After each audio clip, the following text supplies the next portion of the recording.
మధ్యకాలంలో జరిగిన అనేక ఘటనలు.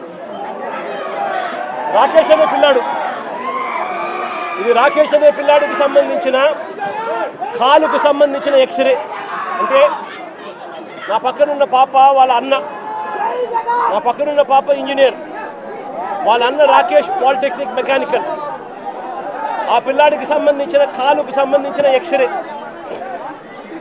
ఇలా కాలు ఇరిగిపోయింది, లోపల రాడ్ ఉంది, రాడ్ పెట్టి ఆ రాడ్కు కాలును ముడేసి డాక్టర్లు ఈ మాదిరిగా ఉన్న పరిస్థితిని చూస్తే పోలీసులు ఆ కాలు మీద కాలు పెట్టి నడి రోడ్డు మీద నడి రోడ్డు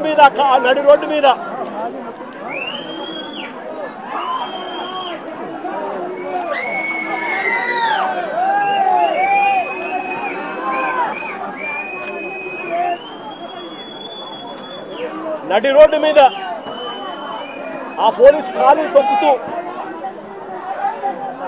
ఆ రాకేష్ అనే పిల్లోడిని ఇలా కొట్టడం, అది కూడా నడి రోడ్డు మీద షేమింగ్ చేస్తూ చేయడం ధర్మమేనా అని అడుగుతా ఉన్నా. హరి అనే వ్యక్తి,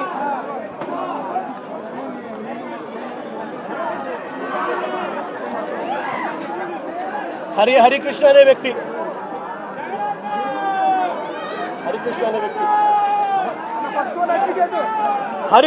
వ్యక్తి ఈ వ్యక్తి మీద ఈ మధ్య కాలంలోనే దాచేపల్లిలో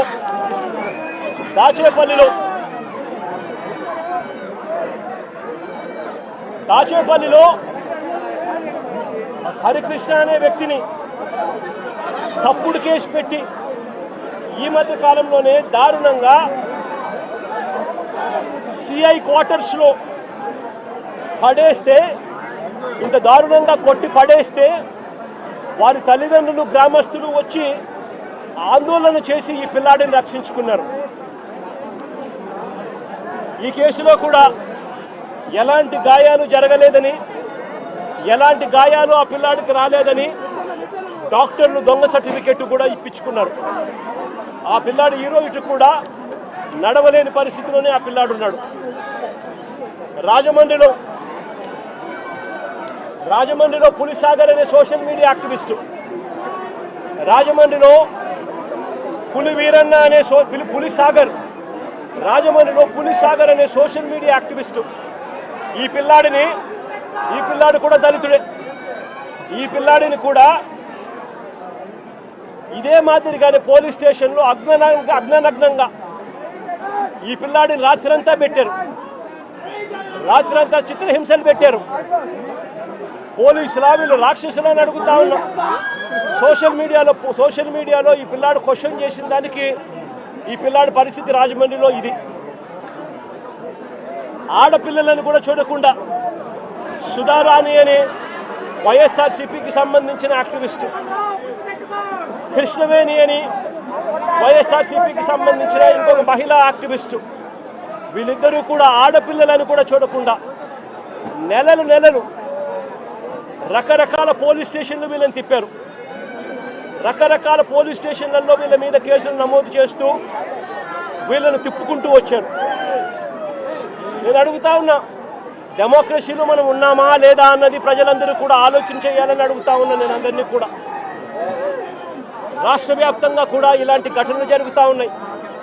పోలీసులు తెలుగుదేశం పార్టీకి సంబంధించిన రెడ్ బుక్ రాజ్యాంగాన్ని అమలు చేయడంలో నిమగ్నమై ఉన్నారు. మొట్టమొదటిసారిగా రాష్ట్రంలో ఈరోజు చూస్తూ ఉన్నాం, తెలుగుదేశం పార్టీ సాక్షాత్తు సిఐల్ని, సాక్షాత్తు డిఎస్పీల్ని, సాక్షాత్తు ఎస్ఐల్ని ఉపయోగించుకుంటూ పోలీసులను కలెక్షన్ ఏజెంట్లుగా వాడుకుంటా ఉన్నారు. ఎమ్మెల్యేలు వ్యాపారం చేస్తారు. మద్యం దగ్గర నుంచి, ఇసుక దగ్గర నుంచి, మట్టి దగ్గర నుంచి, నియోజకవర్గంలో జరుగుతూ ఉన్న ప్యాకాట క్లబ్బుల నుంచి అన్నింటిలోనూ కూడా ఎమ్మెల్యేలు దగ్గరుండి నడిపిస్తారు. పోలీసులు దగ్గరుండి వాళ్ళకు ప్రొటెక్షన్ ఇస్తారు. దగ్గరుండి పోలీసులు వాళ్ళ దగ్గర నుంచి మామూలు వసూలు చేస్తూ ఉన్నారు. మామూలు వసూలు చేసి పోలీసులు ఇంత, ఎమ్మెల్యేలు ఇంత, చంద్రబాబుకి ఇంత, లోకేష్కి ఇంత అని చెప్పి పంపకాలు జరుగుతూ ఉన్నాయి.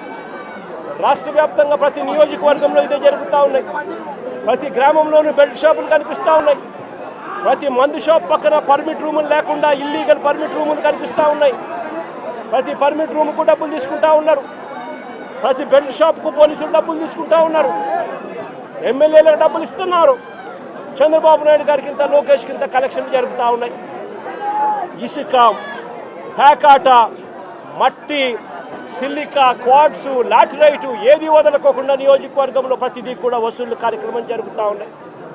నేను అడుగుతా ఉన్నా, అసలు రాష్ట్రంలో ఇలాంటి పాలన జరిగేటప్పుడు పోలీసులను ఉపయోగించి యూనిఫామ్ తొడిగి వాళ్ళను దొంగల ముఠాలో భాగస్థులుగా చేసి వాళ్ళను వాడుకొని రెడ్ బుక్ రాజ్యాంగం నడుపుతా ఉన్న ఈ రాష్ట్రంలో లా అండ్ ఆర్డర్ అనేది ఉందా అని చెప్పి నేను గట్టిగా ప్రశ్నిస్తూ అడుగుతా ఉన్నా.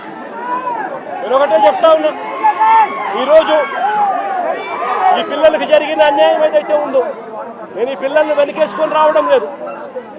పిల్లలు అన్నాక వీళ్ళు వయసులో ఉన్నప్పుడు ఏదేదో కేసులు పడిండొచ్చు, గొడవలు జరిగిండొచ్చు, కేసులు పడిండొచ్చు, కేసులు ఉండిండొచ్చు. ఆ కేసుల్లో ఎవరిది న్యాయము ఎవరిది ధర్మము అని చెప్పి నాకు తెలియదు. నేను దాన్ని వెనకేసుకొని రావడం లేదు. కానీ ఒక పద్ధతి అనేది ఒకటి ఉంది అనేది మాత్రం ఖచ్చితంగా చెప్తా ఉన్నా.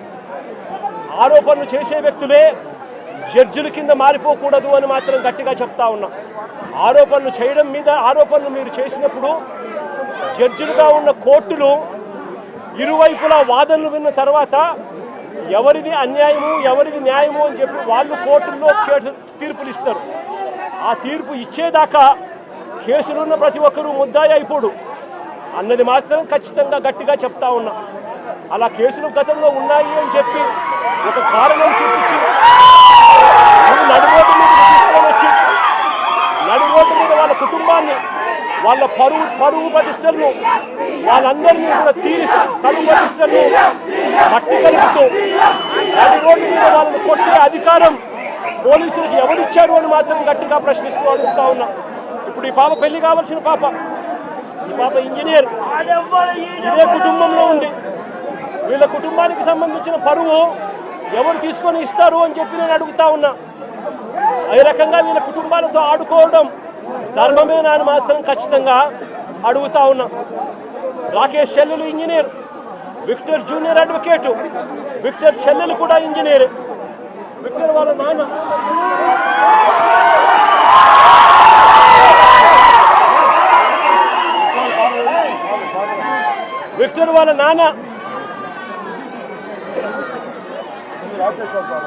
రాకేష్ వాళ్ళ విక్టర్ వాళ్ళ నాన్న ప్రజాశక్తి రిపోర్టర్.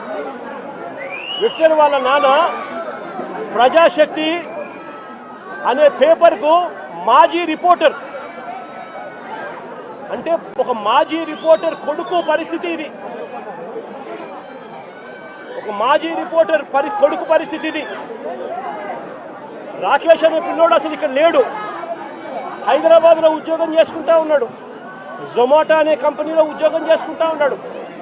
ఆ పిల్లాడు ఇక్కడికి వచ్చినప్పుడు జరిగిన ఘటనలో ఆ పిల్లాడిని బ్రాండింగ్ చేసి ఆ పిల్లాడి కుటుంబాన్ని పరువును కూడా తీస్తూ ఉన్నారు. ధర్మమేనా అన్నది ప్రతి ఒక్కరూ కూడా ఆలోచన చేయమని కోరుతా ఉన్నారు. లా అండ్ ఆర్డర్ పూర్తిగా కుప్పకూలిన పరిస్థితుల మధ్య చంద్రబాబు నాయుడు గారి ప్రభుత్వంలో ప్రతి వ్యవస్థ నీరుగారిన పరిస్థితుల మధ్య స్కూళ్లు దిగజారిపోయాయి. పిల్లలకు ఇవ్వాల్సిన ఫీజు రీయింబర్స్మెంట్ బకాయిలు ఇవ్వడం లేదు. సంవత్సరం దాటిపోయింది, స్కూళ్లు పట్టించుకోవడం లేదు. విద్యారంగం పూర్తిగా నాశనం అయిపోయింది. వైద్య రంగం పూర్తిగా దివాలా తీసింది. నెట్వర్క్ హాస్పిటల్కు నెలకు 300 కోట్ల రూపాయలు ఖర్చు అవుతుంది. 12 నెలలు అయిపోయింది. 12 నెలలు ఇంటూ 300 3,600 కోట్ల రూపాయలు పైచిలకు వాళ్ళకి బకాయిలు ఉన్నారు. ఏ పేదవాడు నెట్వర్క్ హాస్పిటల్లో ఆరోగ్యశ్రీ సేవలు ఉచితంగా అందుకునే పరిస్థితిలో లేడు. మరోవైపు వ్యవసాయం దిగజారిపోయింది. ఏ పంటకు గిట్టుబాటు ధరలు రాని పరిస్థితి. రైతులకు పెట్టుబడి సహాయం లేదు. రైతులకు ఉచిత పంటల బీమా లేదు. ఈ క్రాప్ నాశనం అయిపోయింది. ఆర్బీకేలు నిర్వీర్యం అయిపోయినాయి. సమయానికే ఇవ్వాల్సిన ఇన్పుట్ సబ్సిడీలు రాని పరిస్థితి. ఇంత దారుణంగా రైతు పరిస్థితి ఉన్నారు. మరోవైపున లా అండ్ ఆర్డర్ పూర్తిగా గాలికి ఎగిరిపోయిన పరిస్థితులు. వీటి అన్నిటి మధ్య మా ప్రభుత్వం గతంలో అమలు చేస్తా ఉన్న పథకాలన్నీ రద్దు చేశారు. మరోవైపున వీళ్ళు చేస్తాము అని మాట ఇచ్చిన సూపర్ 6లు సూపర్ 7లు గాలి కొదిలేశారు. 143 హామీలు మేనిఫెస్టోలో ఏదైతే చెప్పారో వాటిని పట్టించుకున్న పాపాన పోలేదు వీళ్ళంతా.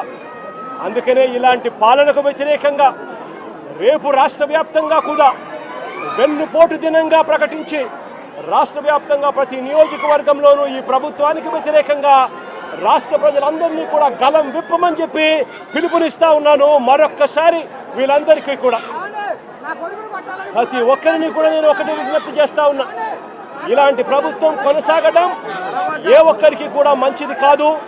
ఇలాంటి ప్రభుత్వం ఎంత త్వరగా ఈ ప్రభుత్వాన్ని సాగనంపితే ప్రజలు అంత సస్యశ్యామలంగా బతికే పరిస్థితి ఉంటుంది అని చెప్పి ప్రతి ఒక్కరూ కూడా కలిసి రావాలి అని చెప్పి కోరుతూ సెలవు తీసుకుంటారు.